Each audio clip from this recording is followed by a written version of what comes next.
Hey, folks. This is Judd and Jay. We're playing Sorcerer with the Dictionary of Mu setting. My name is Judd, he, him, and you are listening to the actual play Twitch stream. We are, all of the subscription money goes to Black Lives Matter and the Trans Legal Defense Fund. And because making our nerdery attempts to make the world a better place in some way, even however minor, is good and fun. Makes our fun more fun.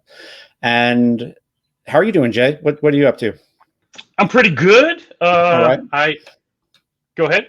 Yeah, no, go. No, I'm pretty good. I'm Jay, Mad Jay. I'm the host of the Dicology podcast. He, him pronouns. I'm good. I'm excited about playing tonight. I played Star Wars earlier this morning, and Nice. So I've got 2 games in today, and it's been a little bit crazy this week, but Thursday forward it kind of smoothed out, and most of my games happen in that period now. So yeah. How was Star Wars? You had you told me a little bit about your character, but they were they're the same species that Admiral Thrawn is, right? Yes, Chiss. So Rich Rogers ran that for the Gauntlet this morning, and he's got a niche for running Star Wars in different game systems. So he used Monster of the Week, and we played it in that system this morning. I played something called the Hard Case, a Chiss. We're all bounty hunters. I think they're doing a 5-session run. They were missing a person, so I got to sit in this morning on that game, and I'm kind of jealous that I won't be there for the other 4 sessions. It was a good game. I enjoyed it, and I think I ought to sit down and play some Bounty of the Week. I think I'd like that system too. I haven't played any of that yet, so. I mean, changing Monster of the Week to Bounty of the Week it seems just like a no-brainer. Like, I mean, Rich Rogers always does that, right? He does things and you're like, oh, why didn't I think of that? I'm embarrassed. It's fantastic. So I think his tweaking of Cartel to Hut Cartel was genius. I played that a couple of times, and I ran it once here for local con. And that was fantastic. Everyone with connections to a hut caught up in hut drama. That was fantastic. So. Nice. Yeah. There's no drama like hut drama. Fantastic. I wasn't trying to get you to snarf your coffee there, I promise. That's a mean snarf. Milk is the traditional snarf. That's the one I want. The meanest I'll go is soda snarf. Like a little bit of carbonated snarf. Right. That's all right. But coffee snarf is just cruel. I would never do that. No, it is anyone. It is cruel. Cool. So I'm sharing a Jamboard up on the screen, and you can see a couple of charts we might need and the back of the Sorcerer sheet, because I thought we should talk about your character a little bit, and then just put some post-its up on different parts of the back of the sheet. We were talking before we hit go live, and we talked and we talked about how different games can go wrong, and like how you ask someone, oh, well, what happened? In Ron's other in his Champions hack, Champions Now, if you don't talk about that setting and what kind of comic book you want before, you talked about how like one of the things you do in Champions Now is like get the setting together and come up with, what is it, like 2 sentences? Yeah, so there are 2 sentences. One is conceptually, what are powers about? What are superpowers about? That's the first sentence, right? And if we're talking Spider-Man, right? It's that with great power comes great responsibility, right? That's that first sentence, right? Right. And that second sentence is location. So for Spider-Man, it's probably New York, East Coast, right? Yeah. And then it's also the premise of the game, right? The situations you want to play that have nothing to do with superpowers, right? Interesting. And he says that in the book. You want to be able to strip off the whole superpower thing and still have an interesting story or premise or whatever, right? Yeah. And when I first sat down with Champions, I thought, whatever, right? Let's get rid of that. But then I thought, no, my thing is I will sit down, I will play a game, and I will play it as written before I change anything. And I played it that way, and that's where the magic is. I've played like 2 or 3 long games of Champions, like 5 or more sessions. Nice. And the stuff that comes out of that, right, is fantastic. So the Diceology Champions game you all put up, where I think I've talked about it before, nerded out with you about it before on stream even, but I'll do it again. I don't care. I've got no shame. Where the character is a supervillain in Witness Protection. Yes. Was so good. And the fact that there's not a TV show and a comic book about that premise is horrendous. Like, that's such a good premise. It makes me excited to think about it. That game was so damn good. That was yeah. I was gonna say that was all Charles Picard. He spent some time in Spokane, Washington, so he picked that spot. That makes him the expert whenever we have to talk about local things. Yeah. And we were working through some things, and we got to the Witness Protection Program. And he's like, okay, cool. So then out of those 2 sentences, right, your character has to be grounded in those 2. Yeah. And I just figured he was going to do some type of superhero bounty hunter or some type of, superhero that works with the Witness Protection Program. And he's like, no, I think I'm in the program. I'm like, all right, cool. That means there's some bad, dastardly villains out there. If a superhero has to, he's like, no. I think my secret ID is the supervillain, right? Yeah. I used to be that guy, right? Yeah. And now I'm in this program, and my brain just went like that, right? I'm like, your cops in that were so good, like just chef's kiss good. So yeah. If you, I will find the links to those and put them up into the chat. But before, like during the break, I'll do that. We take a break about an hour in, and remind me to find the links to the Diceology podcast episodes where that is, because I don't usually like listening to actual play too much. But I remember it was a Saturday and I was home alone and I was doing some chores and vacuuming, and I was like doing dishes. And then I was vacuuming and I was like, oh, I got to get headphones on so I can keep listening to this because it was so good. So very good. Very, very, very good. It was great stuff. Yeah. So anyway, when the game doesn't go well, like it's because, you didn't unite the setting. Sorcerer has 1 sheet. We don't really need that because we've got a setting book that I wrote 16 years ago. Wow. It really is. If this book was a child, it would be getting ready to end high school.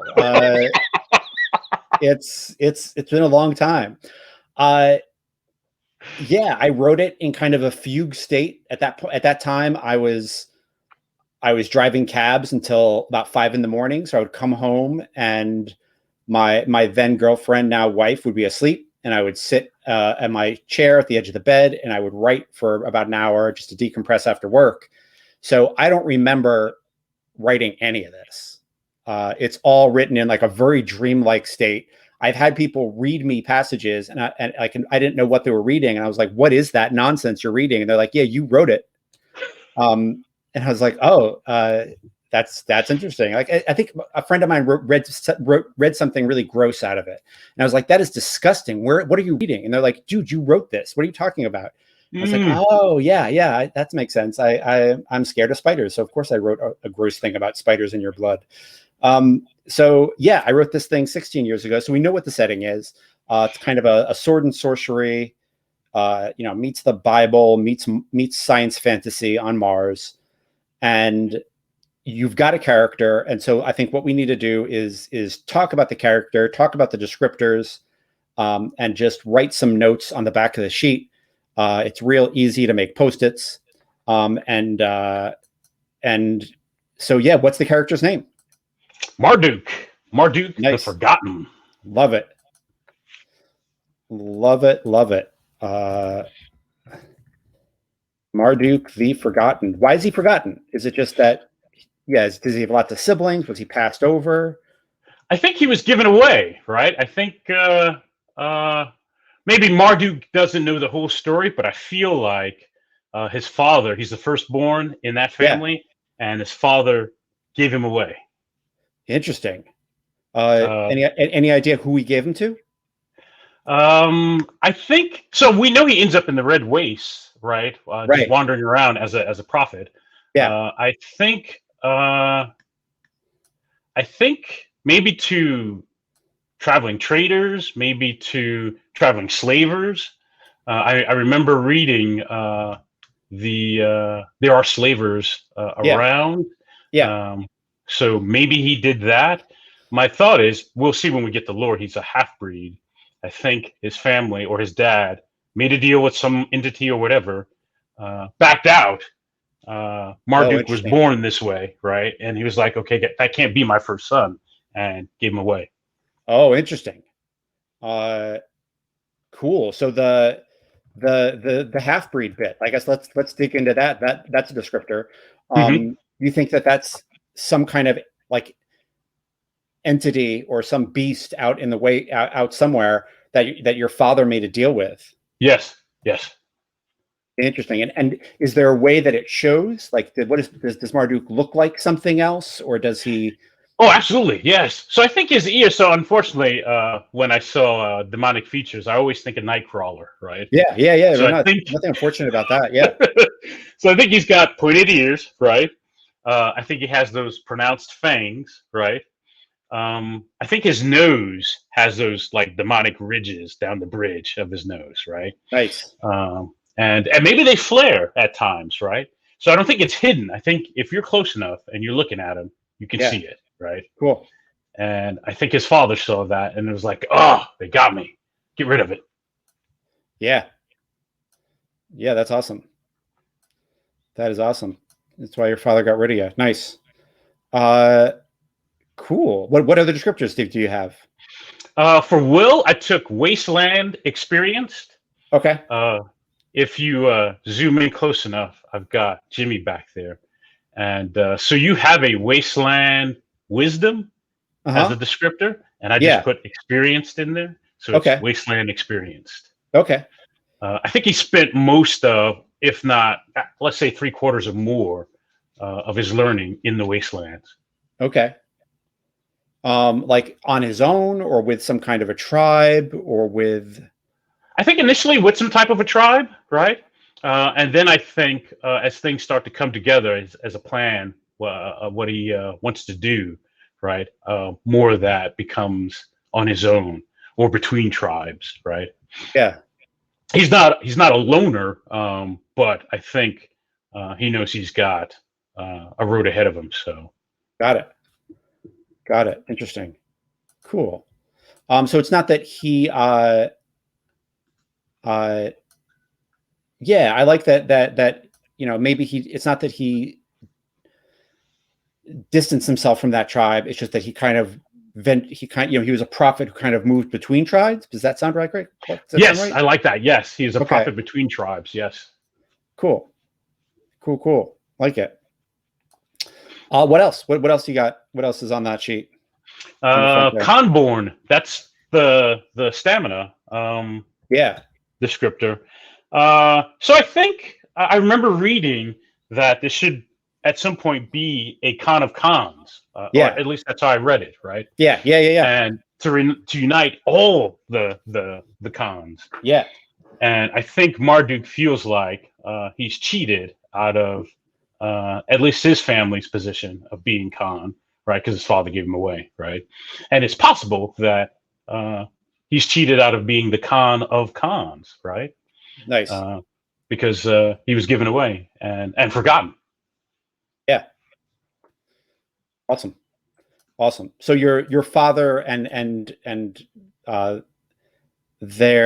your kind of that family is like a distant tribe somewhere. Right. Cool. Have you seen them since they gave you away, or probably not? I have not. No. Cool, cool, awesome. And yeah, is that all of them? Is there one more? I feel like we're missing one. The Pass, Wasteland Prophet in Exile. Okay. Oh, Exile. That's interesting. Yeah. What's that about? So I think that could be a couple of things. One, I could be in exile because my dad gave me away, right? But I Yeah. also think I've got enough prophet knowledge. I think there are other prophets around. Yeah. And I think they have ostracized me at some point. Because some of them may have died at my hands because I'm trying to track down this sort of the Khan sword. Yeah. And they're not always forthcoming with that knowledge, right? Yeah. And I don't want to play that game anymore, right? I want you know a thing, you don't want to share it, and so I think I'm in conflict with the other prophets. Cool. That is awesome. Yeah, can you? Yeah, that was something that came up in our online conversation. Is that you Right. killed them to find out where the sword of Khans is, right? And that leads us to the kicker, which is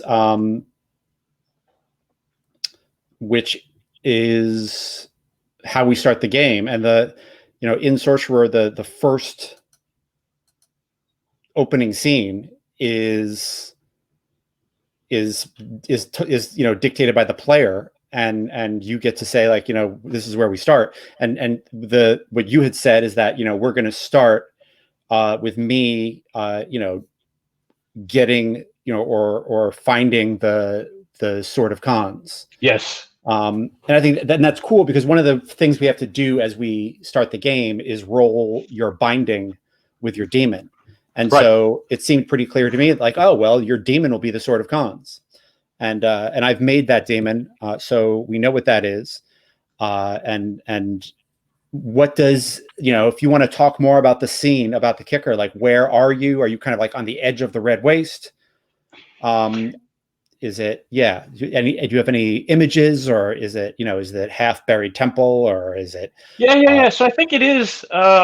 It's a desolate place, right? So if the edge of the Red Waste, if it's desolate, that's where it's at, right? Awesome. I think the temple is half buried, right? I think I find it because there are fingers, right? Gigantic fingers. They look like megalithic stones, kind of standing up Nice. out of nowhere, because they're kind of half buried. But I think if you know what you're looking for, right? There are six fingers, and the tip of a thumb, right? Kind of reaching up, and that's how you know that's where the half buried tomb is. Nice. It's like that. That's what I have in my head. I think that's where the sword is, buried and forgotten. Cool.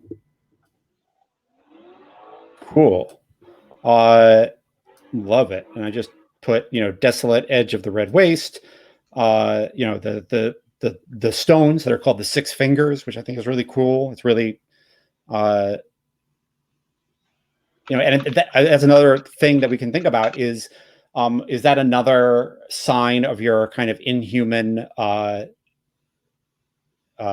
genetics? Is that? I think so. I like that. Cool. Yes. That he's got 6 fingers on each hand. Awesome. I think you are on the edge of the Red Waste, and the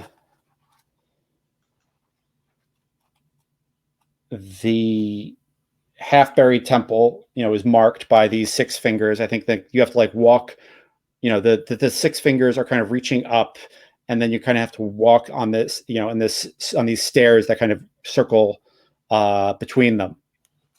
Oh, that's nice. I like that. Yeah. Awesome. And and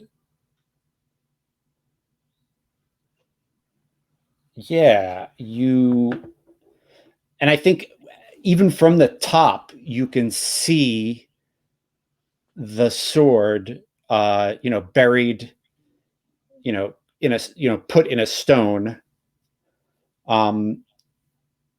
as you descend. Like, you can kind of see it, but it takes you a while to get to it, which might kind of be a weird metaphor for your whole life, because you've kind of been searching for this thing for a long time.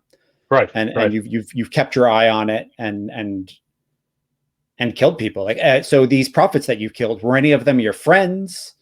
Were they all kind of antagonistic? Was there one who what was your deal with the prophets? Were they all kind of in your way, or? No, so I think at the beginning it's a sharing of knowledge of lore, right? Okay.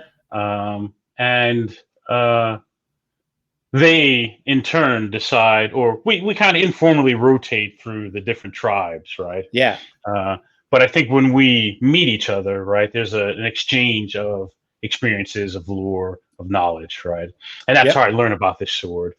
And its attachment, or how it relates to the Khans in my family. Yeah. So I ask more questions, and I think at the beginning, some of the prophets are friends of mine, right? We're close. Yeah. And then I think there's some arguments, like you argue with your friends about different points of view or things. I think you have that happening. Mm-hmm.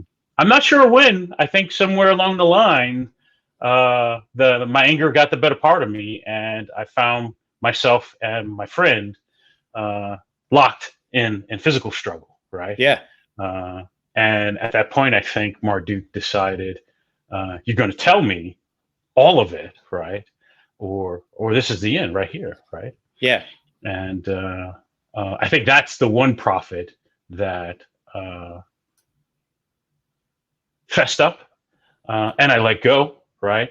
But I think that was the bridge for me, that after that, all the other prophets, it was easy and easier and easier just to end them, to get what I wanted out of them. Yeah. Awesome.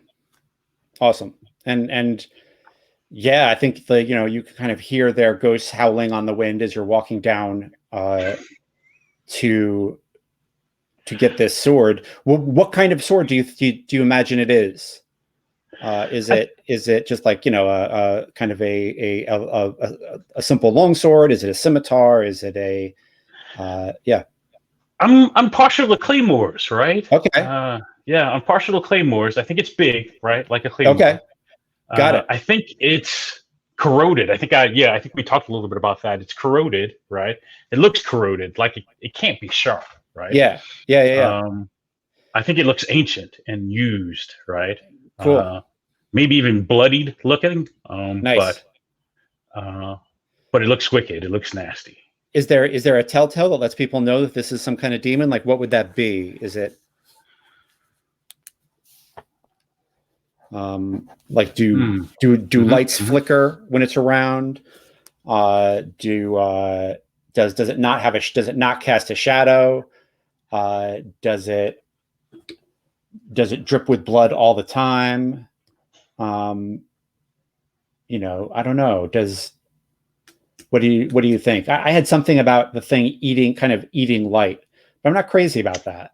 Right. And see, I was thinking about it not reflecting light, or not being right. Okay. Right, not being interactive with light, right? And my first thought was, it doesn't reflect any light. Maybe that has something to do also with not casting a shadow, right? Yeah. I think that's awesome.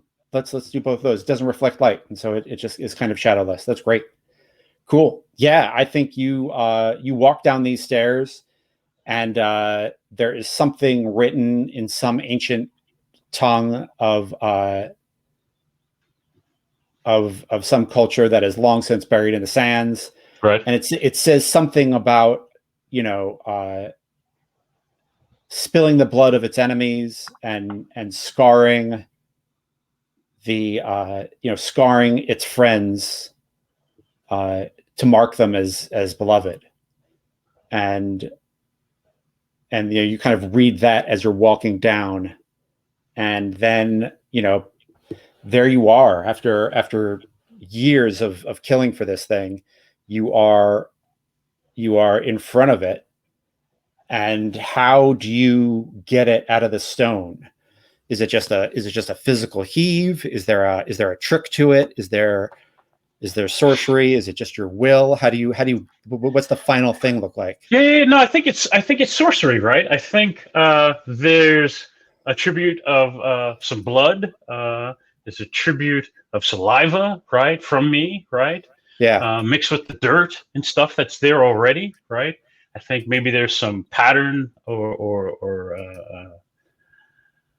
some pattern drawn on the stone where it Okay. is before you attempt the lift.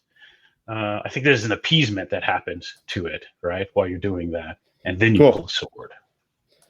Cool. That's awesome. Yeah. What does the appeasement look like? What is it? What is it? Well, since I know in Sorcerer, right, demons have needs, and desires, right? Yeah. And so maybe part of this process is letting it know I know what those needs are, because I think once you bind it, that is part of that contract, right? Yeah. Totally. And making the promise to commit to those needs, making sure those needs get met. Yeah. Right. And sealing it with the fluids and the dirt on the stone, right? Nice. Kind of sealing that contract. Yeah. Yeah. And I think the sword, and the walk down, it's very clear about what it wants. It wants to kill your enemies and mark your friends as belonging to you and it. And then its desire is conquest. It's the sword of the Khan of Khans. It is, it wants to step on all of Marid's neck and sit on an unholy throne. So, yeah, it's not subtle. It is not a subtle instrument. I'm thinking 2 out of 3. That's not bad. That's all right. I could do that. Okay. And when I say scar your friends, I mean like a ritual scarring, not like, oh, just go stab your friends. Like it's a ritual thing, but right. Yeah. Awesome. I mean, if you think that the final binding of this is kind of realizing that contract, maybe it's your lore versus its will. Okay, that sounds good. Cool. Do you want to roll your lore and I'll roll will, and we'll see how this goes? It'll be our first roll. Its will is 7. Oh, good lord. My dice are going to be red. All right. Because of course they are. And there are mine. There it is. I was looking for the submit button, and there are mine. All right. So it beats you by 1. Yes. So you are so for binding, you're at -1. Yep.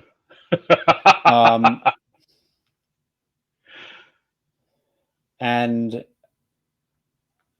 yeah, I think, what that looks like is, I mean, it doesn't really look like anything, right? I think it's naivete a little bit. I think this thing is saying, I want you to conquer the world, and you're saying, hell yeah. Yeah. But it's all fun and games until it's really time to scar your friends and murder your enemies, and then things get real. So right. I love it. Yeah.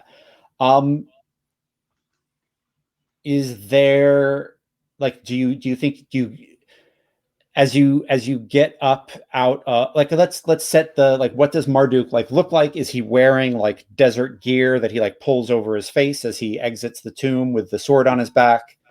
Does he carry it on his back? Does he kind of cradle it under one, in one arm? Does it float behind him?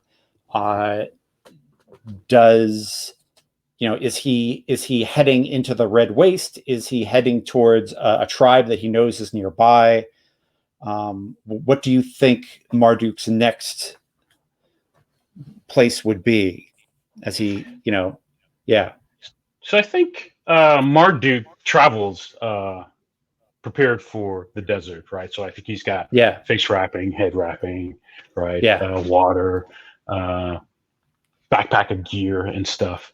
And so I think he removes his backpack, or if it's off, he doesn't put it back on. Yeah. I think he removes his head wrap, right, and face wrap. Yeah. I think he wraps the sword with that, right? And then he straps that to his back and carries the backpack. Nice. And I think we're headed back to the nearest tribe to kind of resupply, figure out what my next move is. Cool. Now that I have my sword. Yeah. Yeah. Yeah, I think it's the stormy season in the Red Waste. So I think a lot of the tribes are leaving it and kind of getting out and like letting the storms have their way. Partially, I'm saying that because I think it's cool, and partially I'm saying it because I want entering the Red Waste not to be, it's like an other world, right? And it can Right. take a lot out of you. So when we eventually go in, if we eventually go in, I want it to be very purposeful and for a good reason, not just because, oh, the next thing is there, right? Right. So I think a lot of the tribes that honor cons and are led by cons are kind of on the outskirts. And so, yeah, you know that there's a tribe with a camp set up not far from here. And yeah, thank you, heroic logic. You shall be the hand that shall rise from the sand, holding the blade that shall unite the waste. Love it, love it, love it.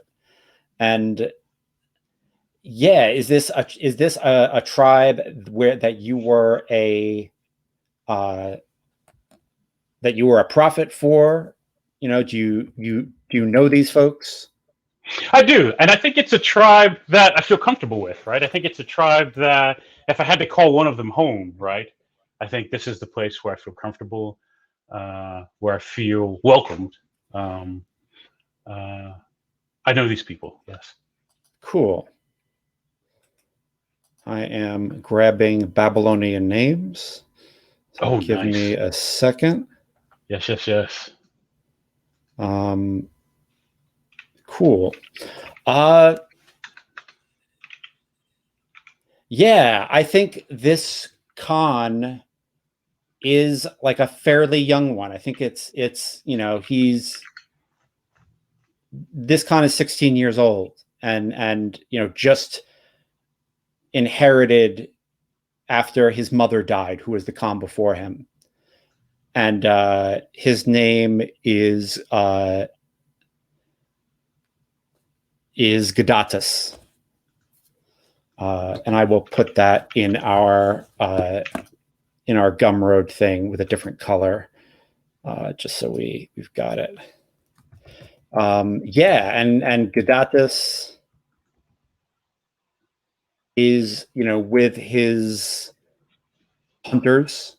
I think they've got the steeds for this tribe are kind of like giant insects, like giant centipedes.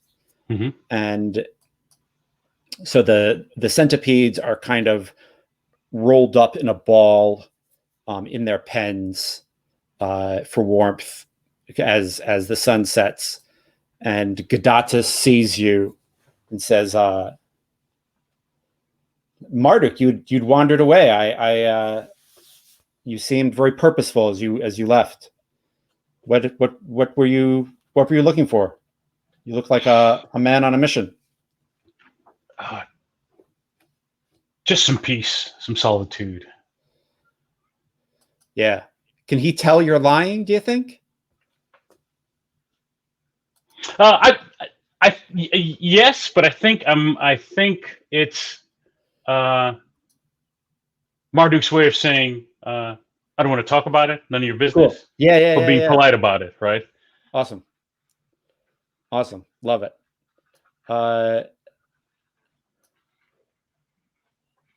Yeah, and he's he puts his hands up and his eyes immediately go to the sword on your back. It's not like I can hide it. It's huge. Right. Right. And I think we might have to do a humanity roll now that I think about it after the binding. I'm not sure if you do it after the first binding. I'll let it go. It's one less roll for right now. Okay. We'll let it go. Yeah, his eyes definitely go to the sword on your back. And he says, it's quite a blade. I've got quite a job.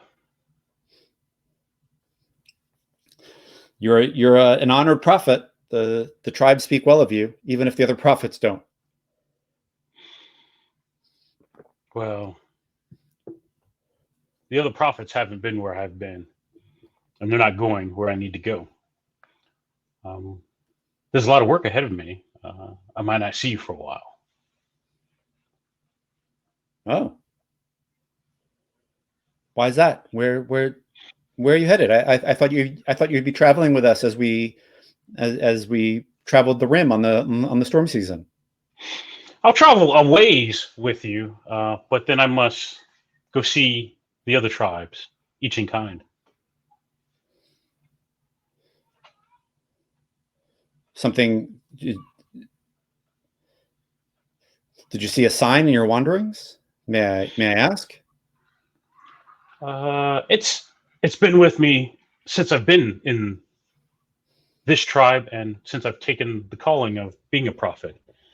You know your family. You know your father and your father's father. It's time I go find my family. Ah,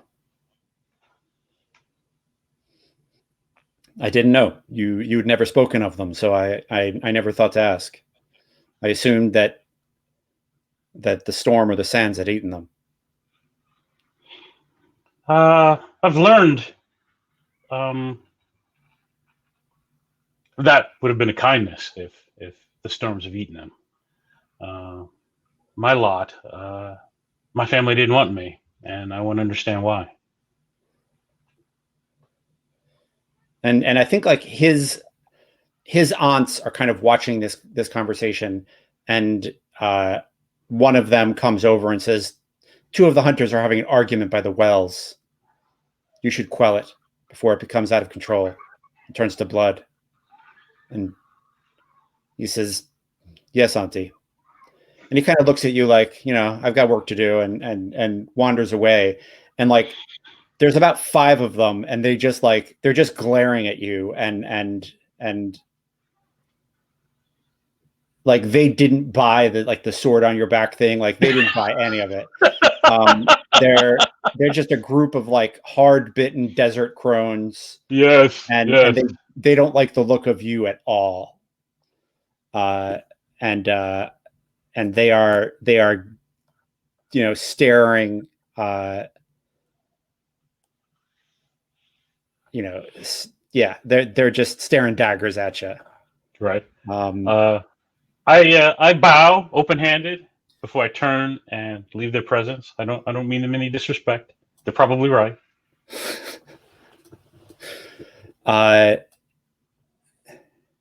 Yeah, and I think one of them, like you bow, and there's one, the eldest of them and the most hard bitten. Matter of fact, some say she should have become Khan, but she turned it down and has mentored her nephew.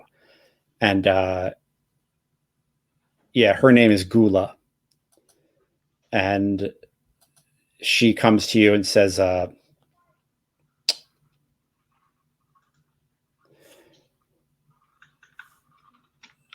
there were signs read today that a fell power would talk to our Khan. I think that fell power is you. And I point. Go ahead. Yeah, and she says, I think you are what the bones warned me of. And I look at the hunters that he's talking with, and I'm like, or it could be them. Mm-hmm. Did the bones give you a name? They said that he would stop here before bringing woe to his family.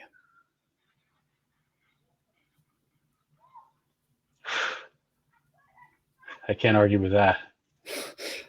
I will bring woe to my family. This is true.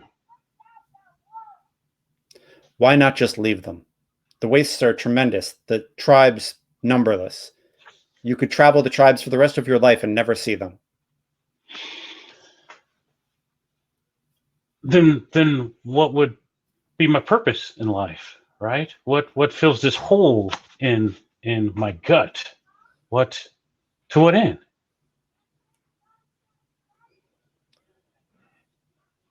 You think confronting your family will fill that hole? Yes. And I will learn something for it. Huh. I have swampland in Moo's bed that I would like to sell you then.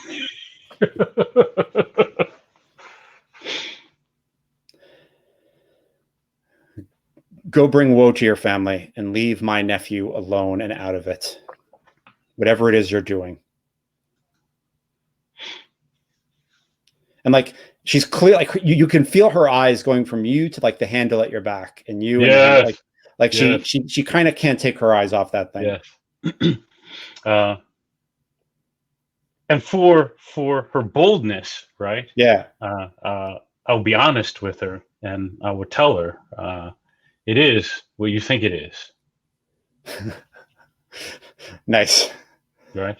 That is what it is. I think like she makes like a you know, a warding sign with her hands. That's one of my favorite things to do in gaming lately, is to say like they make a warding sign and just don't describe what it is. I don't know what it is. Anything, if I do something, it's just going to look like hang loose, I'm like a surfer. I don't want to actually do it. Imagine something cool. She does something cool with her hands. Imagine a cool detail here. And yeah, she makes that warding sign and says, and you know what? I think she like takes her water off of like a water skin off of her hip, and she like throws it to you, and she says, "This way you won't have to go to the well before you go.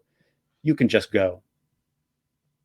And I take it. I string it onto myself, and I thank her for it. Yeah. And again, I'm trying not to. I mean, no disrespect to her at all. Right. Because she's right. Right. She's right. Yeah. Yeah. And like, do you just turn and go? Do you do anything else? I'd look back at the well, and then I look across the tribe, like giving everything one last look. Yeah. And then I turn and go. Cool.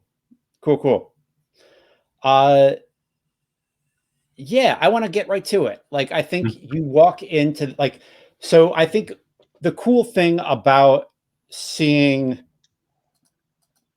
Gadatus and his auntie Gula before we get started, Auntie Gula, wise old desert crone, not having it. No, she wasn't. Not having it. Is that we got to see kind of a healthy tribe, right? Right. I think they were, they were, a few dozen families. They were tight knit. They were, they hunted when they had to hunt. They feuded when they had to feud, but they weren't ostentatious. And then you come to like the next time we see you walk into a tribal area is when you get to your father's tribe. And this is a tribe that has that is reaching beyond its grasp. You can see that they've taken so many other tribes as thralls in recent battles, that the thralls they have are not well fed and not taken care of, and they're dead on their feet. They've got steeds that are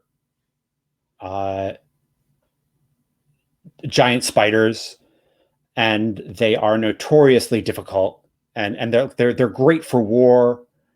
They're great for battle, but they're notoriously fickle and notoriously difficult, and you lose a lot of people in training them and getting them, going, and it's very hard to pen them in.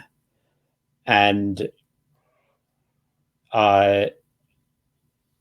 and they are, you can hear the ringing of blacksmiths' anvils, and it just seems like they have more weapons than they need. Right. Like it's just, whereas that former tribe was kind of healthy and living well within its means. This is a tribe that is taking more than it can handle and is blacksmithing itself into debt. And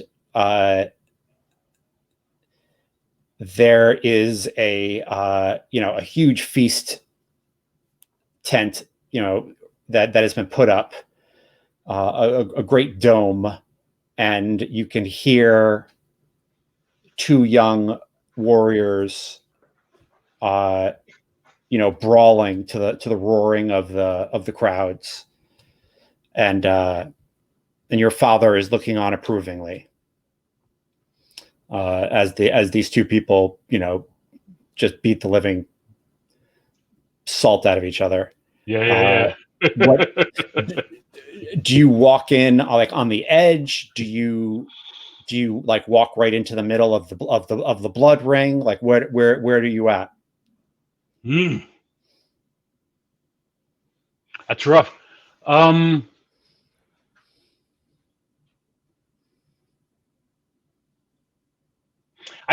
I walk. Marduk walks in, not to stop the show, not to be a showstopper, right? Yeah. Not to get everybody's attention, but he walks in enough to get in his father's eyesight, right, in his view, so he can see me, and I see him see me, because I want to know, do you know who I am? Do you recognize me, right? Yeah. But I don't make a scene among the crowd or anything, but I want him to see me. Yeah. You realize that the people fighting are a warrior of this tribe, and you think it's one of your father's sons, and a thrall, which you're not supposed to do. You're not supposed to fight with thralls. And your brother or half brother or whatever beats this thrall near to death, and roars to the crowd, and they all roar back in approval. And his father like shifts, like sees you, and you see a glint of, oh yeah, I know who you are. And he applauds and says,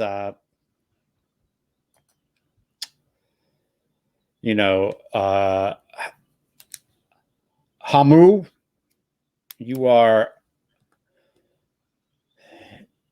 you move well upon the sand. The sand barely moves under your feet because your footwork is so good.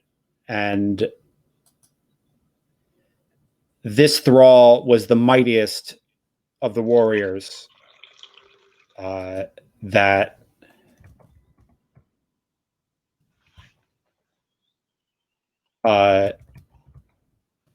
we have taken recently.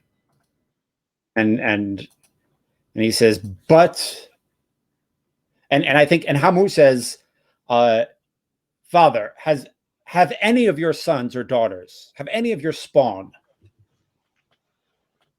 risen to your tests like I have? I should be branded as the heir. It should be me. And he looks over, Hamu, at you, and he says, there is one son who has come forward, who has overcome greater, far greater trials than you have. And like he looks at one of the brothers that he knows, right? And he's like looking at them, trying to like seize them up. And they're like glaring back, but there's some fear there. Yeah. He's trying to figure out which one of them to kill. And your father stands up, at the table and says, Marduk, come introduce yourself to your brothers. They don't know of you. And whose fault is that they don't know of me? You could have come back at any time that you had the will and the muscle to do so. You could have not given your oldest son away. Yeah, and I think like people like part, right? Yes. and Hamu, who definitely like was I'm gonna make a play tonight for the yes for the thing, is like, who the fuck is this guy? Like, he just comes out of literally nowhere. Nice. Right. And I'm gonna name your father Zuthusu. Nice. That's a dope ass name. Yes, it is. And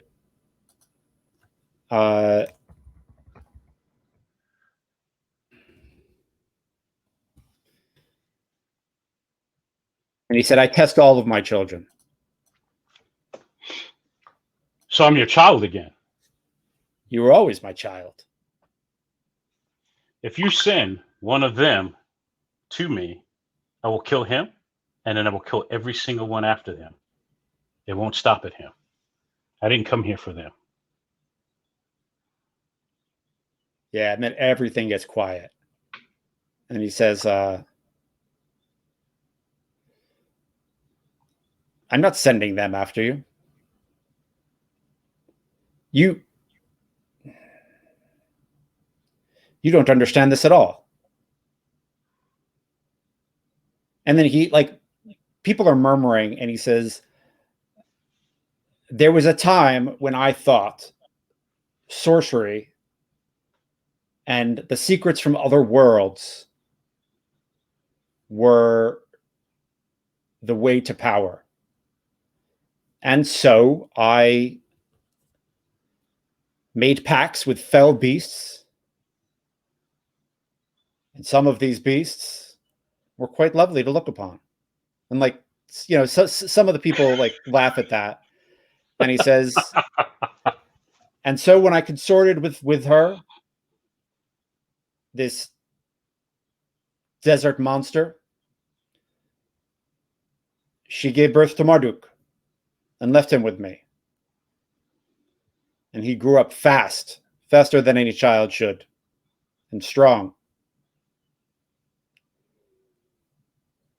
And rather than depend on his strength and grow weak because I had him near me, I tested him.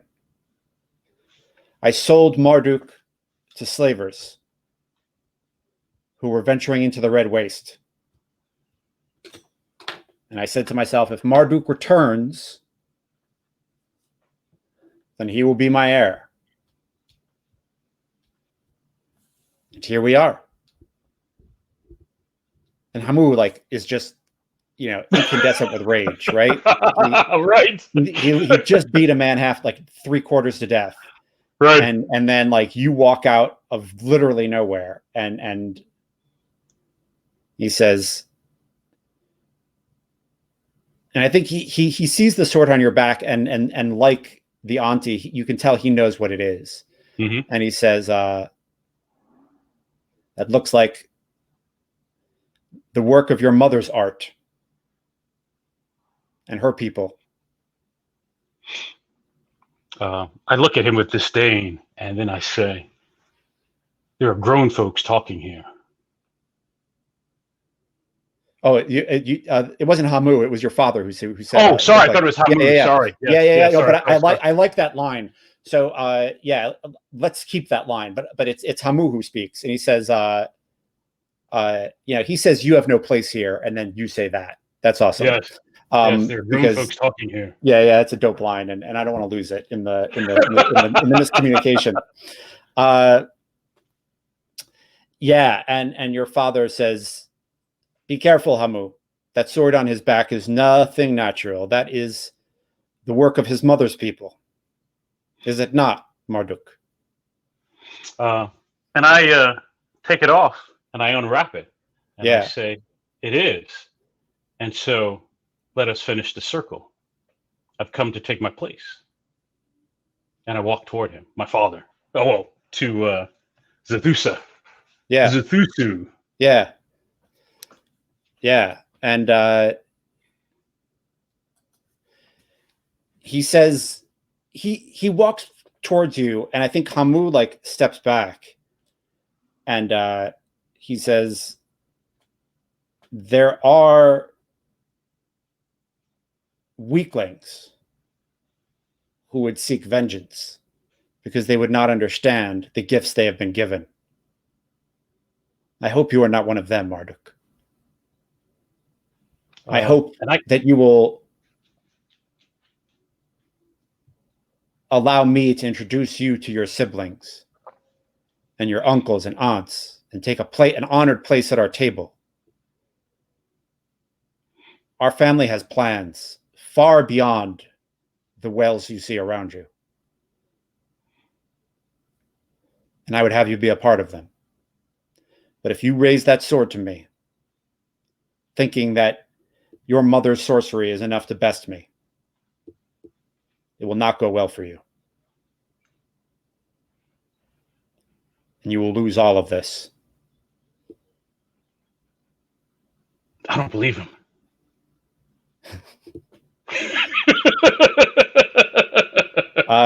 Yeah. Do you So what's scary for me, Jay the player, is I have no idea what this demon is about, right? Right. Yeah, that's true. That's true. I mean, but Marduk thinks that's all I need, right? I have the Khan's sword, right? Right. And I knew what I did, what it took to get it. This is all I need. Yeah. And I don't really want my dad's tribe. I want to bring some woe to him.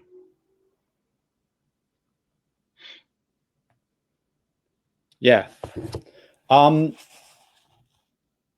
Awesome. I think you feel the sword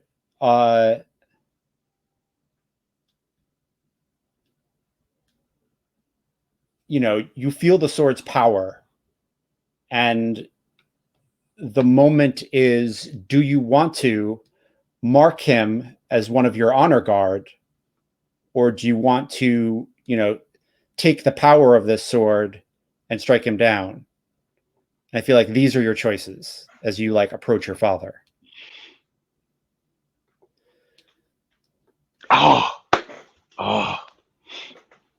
So Jay, as the player, I want to do two things. I want to mark my father as honor guard. Right? And then I want to slay Hamoud just to show my father I'm not playing with you. Oh shit.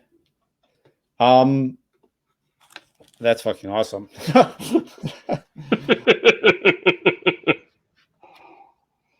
That is fucking awesome.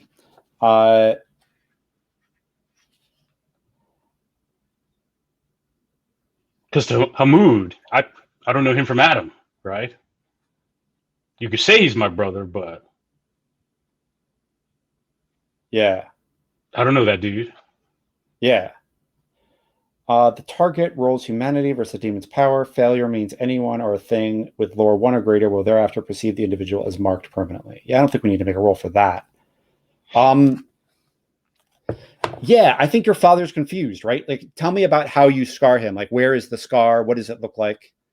Absolutely.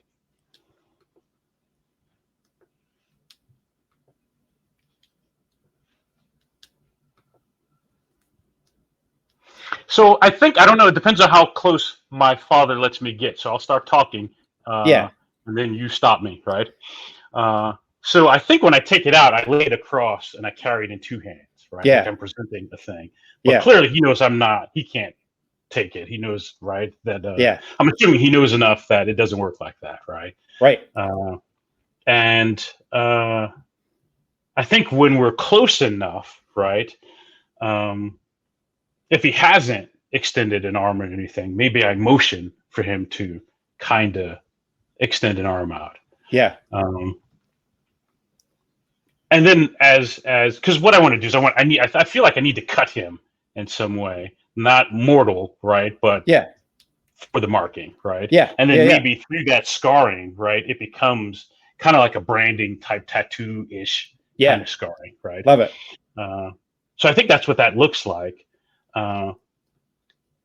Does he know what's happening? I mean, I think it's important that he understands what I'm doing to him. Yeah, I think he Want him to know realizes. that. I think he realizes. That's really interesting. Does he understand that you're marking him and not killing him? Right. Let's roll for that. Okay. I think it's going to be your humanity, which I don't usually roll like this, but I think that's interesting. Yes. And let's clear the dice. Okay.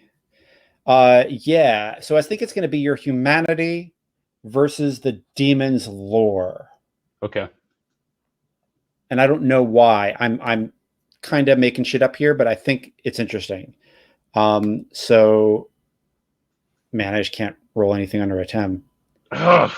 Yeah. And I can't get up over a 9. Yeah. I think like you cut him and he doesn't get it.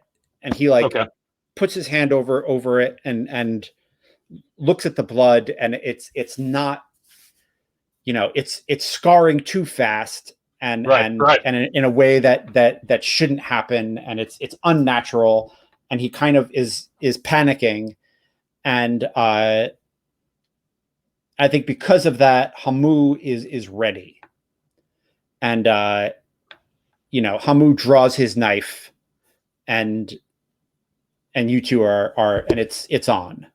Right. So let's clear it, and let's roll. And I think like as you